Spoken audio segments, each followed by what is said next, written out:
Now then, everyone, back to an old video that we did ages ago. Wasn't really happy with the quality of the video. The audio quality, you know, they were really low quality. It's been a good video. A lot of people have been watching it.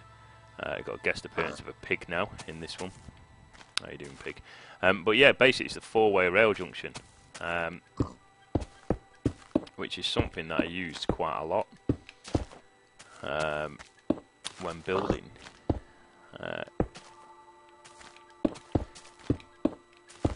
Sections to go to different parts of the map. So you're going to need a block of 5, well 5x5 block.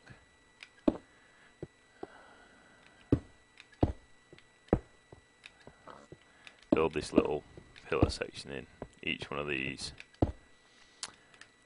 I knew that I was going to need one of them at some point. Just fill that up for now.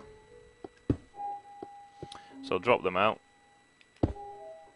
and then on the corners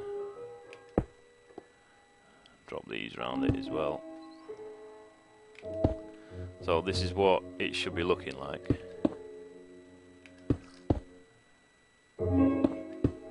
As you build it up.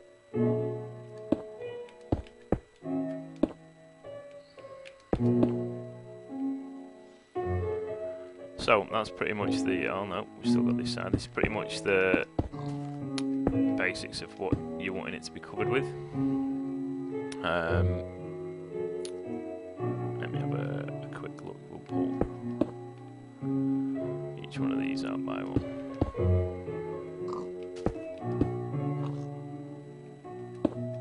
So, if you know, there's a lot of people that did use it, and it's one, you know, I've not come up with this by any means. I've done this by watching hundreds of tutorials. I just seem to think that this is one of the best setups for a 4-direction one.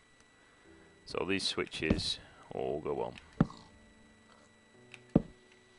to each side of that pillar. Double up on these in each one.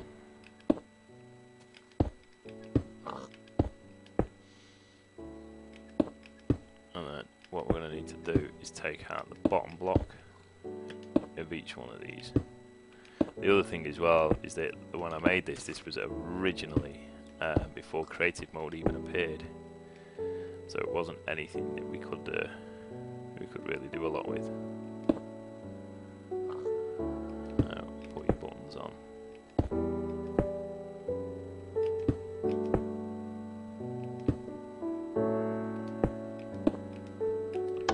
It's got the buttons now. Redstone goes underneath each block.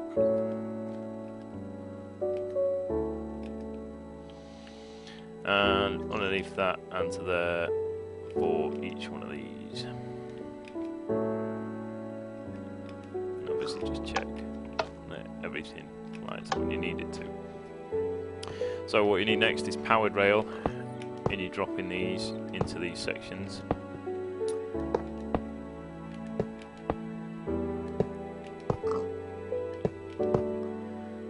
And then you're going to need your normal rail after this. Drop that into the corners and onto the posts. So that connects that all. And then you drop your rail track in.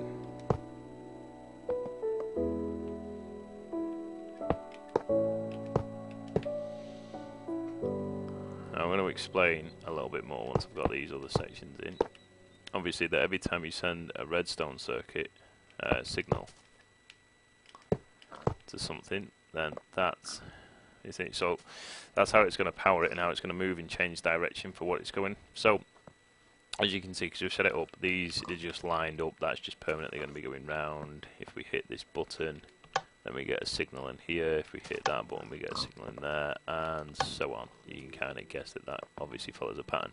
So this part links when we send the first redstone signal in. So we turn on that switch, and then you see how that's now flipped that.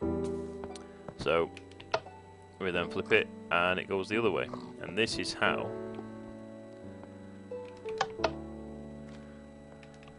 we decide which way we're going on a minecart.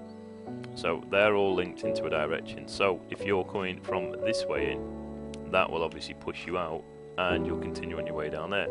So what you then do is you flick the switch, and then that breaks that signal, and then you'll just continue straight over. These little ramps hold the minecart. So if we put the minecart in there, we get in the minecart, that's set, we hit that, we go over. Now we always want to go straight to the next part, we want to decide, so we want to go straight round. So next part, so now we want to come out, so we flick it, press the button, and then we're out. And it's as simple as that. It really doesn't take long to build, and then obviously you can spend your time beginning to tidy it all up. You can experiment around, and you can hide the redstone, you know, trail bits off, hide it in walls and stuff. It's just up to you how you want to do it. But I tend to find that's been one of the best setups that we've been using anyway.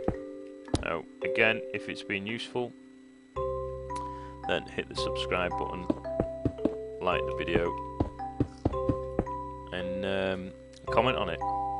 Now, thanks a lot for watching.